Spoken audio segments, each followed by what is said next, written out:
Je m'appelle Jérémy, j'ai 34 ans et je suis bisexuel.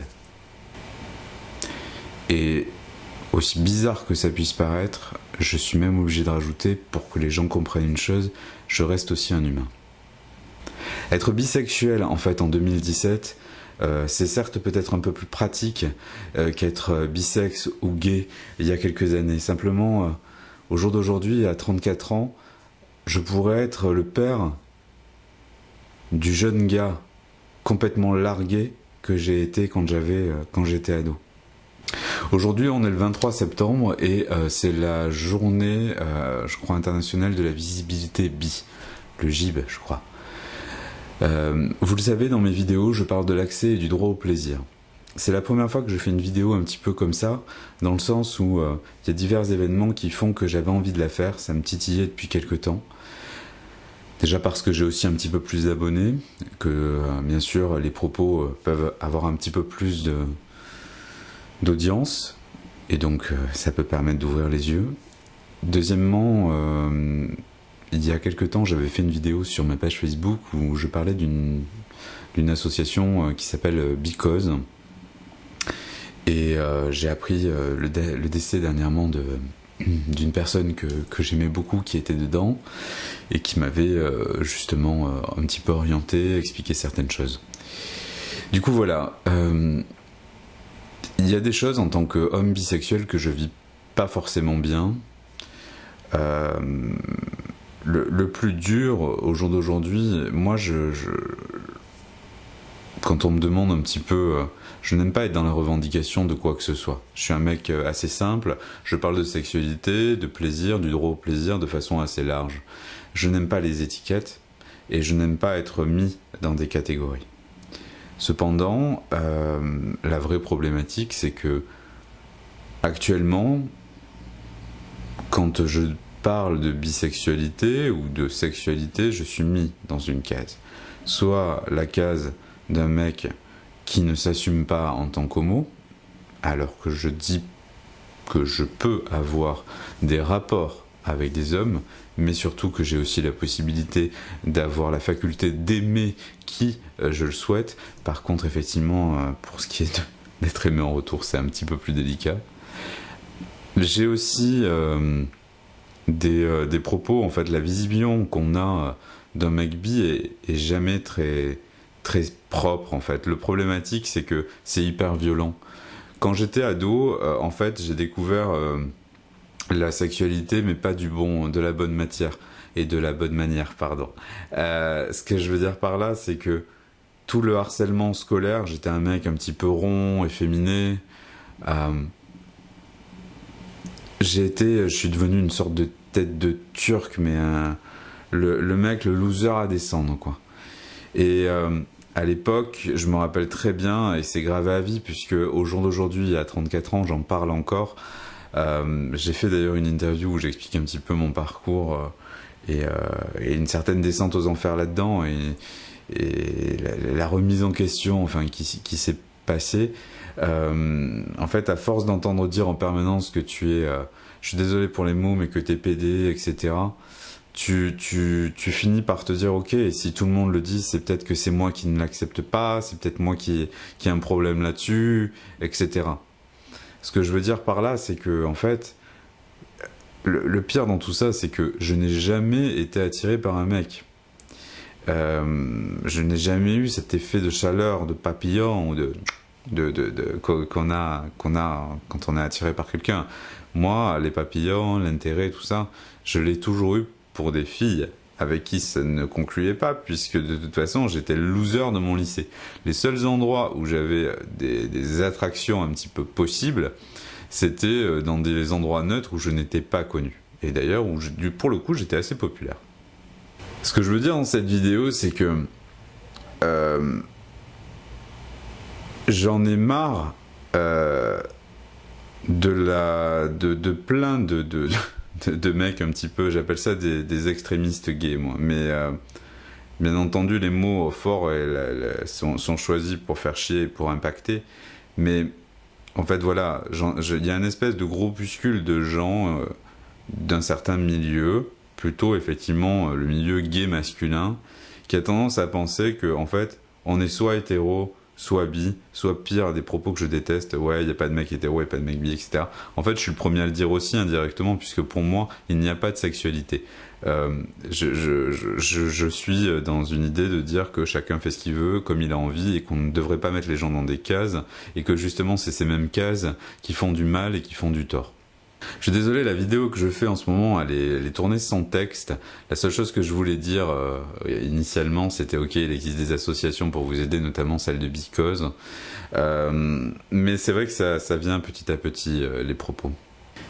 Pour revenir un petit peu dans ce que j'ai vécu et ce que je vis au quotidien, c'est hyper compliqué. C'est-à-dire que moi, en tant qu'homme bisexuel, lorsque je rencontre quelqu'un, notamment une femme ou peut-être même un homme, pour une femme, je suis considéré comme une espèce de bactérie ambulante. C'est-à-dire qu'il n'y a que le côté sale qui ressort, il n'y a pas une notion de sentiment. En plus, tout ce qu'on met sur un homme, c'est-à-dire qu'un homme doit être viril, doit être masculin, doit être musclé, doit être protecteur. En fait, tous ces clichés, on est baigné dedans depuis qu'on est enfant et on nous demande de correspondre à ça. Moi, j'en suis à des millénaires et ça, c'est encore plus dur. Quand je rencontre un homme avec qui peut-être j'ai envie d'aller plus loin, je sors du cadre du plan cul, hein. Soit cet homme va être attiré pour mon côté bisexuel, mais pas pour la personne que je suis, c'est-à-dire ce qui me fait, mais plutôt pour l'attrait de se dire ok, ce mec se tape des nanas, etc. Ça, c'est hyper désagréable parce que je deviens une chose et je parle de sextoy, mais je n'en suis pas un. Et lorsque je reviens sur cette histoire avec une nana, en fait, il n'y a que le côté sale. En plus, il y a des préjugés qui font qu'on dirait qu'un mec être bisexuel, c'est être un coureur. Je suis désolé, hein, je ne suis pas plus coureur qu'un hétérosexuel ou qu'un gay. Voilà, il y a une différence. Bon, en plus, moi, étant plus dans le milieu libertin, mais c'est quelque chose que j'apprécie plutôt un single. Voilà, je ne suis pas un coureur. Et le fait d'être bi ne fait pas forcément des gens d'être soit des coureurs, soit des gens pas fidèles, soit des gens qui veulent que du sexe en groupe. Même si c'est très sympa le sexe en groupe, que les choses soient claires. Mais en tout cas, ma vie ne se retourne et ne se concentre pas que sur ça. Et ça, c'est vraiment très chiant à vivre au quotidien. Je vois beaucoup de gens aussi arriver et être complètement largués quand ils découvrent leur bisexualité ou par rapport à tout un tas de choses. Je pensais faire d'ailleurs une vidéo sur les pratiques libertines et notamment aborder peut-être un petit peu la bisexualité. Et je suis très heureux parce que là je regardais... Alors je suis dans un magazine ce mois-ci, je suis dans Wild de septembre-octobre. D'ailleurs si vous voulez aller le voir, voilà, c'est bien. Et je suis dedans à la page... Oui, je suis pas là, c'est moi. Je suis dedans à la page 60.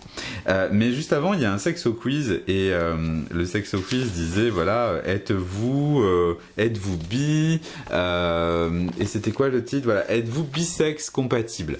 Et j'ai trouvé ça très drôle parce que du coup, c'est bien que ce magazine, alors bien entendu, ça va prendre au 15e degré, hein, c'est très rigolo à faire, mais c'est cool parce que du coup, un magazine libertin apporte et amène un petit peu la bisexualité et ne traite pas uniquement de la bisexualité féminine parce qu'effectivement, la bisexualité féminine, c'est un truc super érotique. Moi, je sais que personnellement, en tant qu'homme, on a tous eu l'idée à un moment donné de vouloir du sexe avec deux nanas.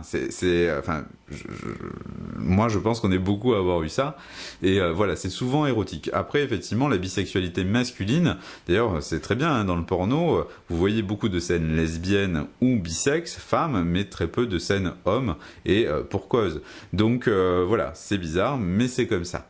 Pour revenir là-dessus, et pour terminer la vidéo, je voulais juste vous dire que si jamais vous découvrez votre bisexualité en dehors des pratiques sexuelles, c'est-à-dire que pour moi, je pense qu'il faut faire une différence entre l'attirance sexuelle, les sentiments, etc. et un acte sexuel partagé avec quelqu'un du même sexe, et que vous vous sentez paumé, ben, moi je vous engage vraiment à vous renseigner, à vous rapprocher d'associations comme Because qui pourront peut-être vous aider parce que on est souvent paumé, on ne sait plus très bien. Il y a beaucoup d'associations en fait gays qui sont présentes, qui font très bien leur taf, là n'est pas la question.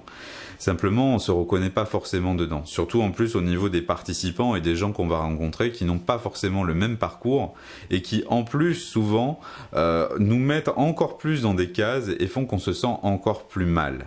Je sais que moi personnellement, il y a eu un jour une parution dans le magazine Têtu et j'étais très fier parce que c'était ma première parution presse en tant que Monsieur Jérémy. Et tomber dans Têtu, c'est quand même une référence, quoi. Donc j'étais très très fier de ça.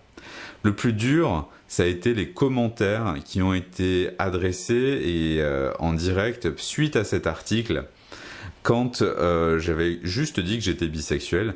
Et là, je pense que je me suis pris tout dans la gueule, genre que j'étais un mec qui ne s'assume pas, que j'étais aussi bisexuel que Tata Ginette, que j'étais... Enfin, j'ai tout eu. Franchement, j'ai tout eu dans les commentaires de ce post.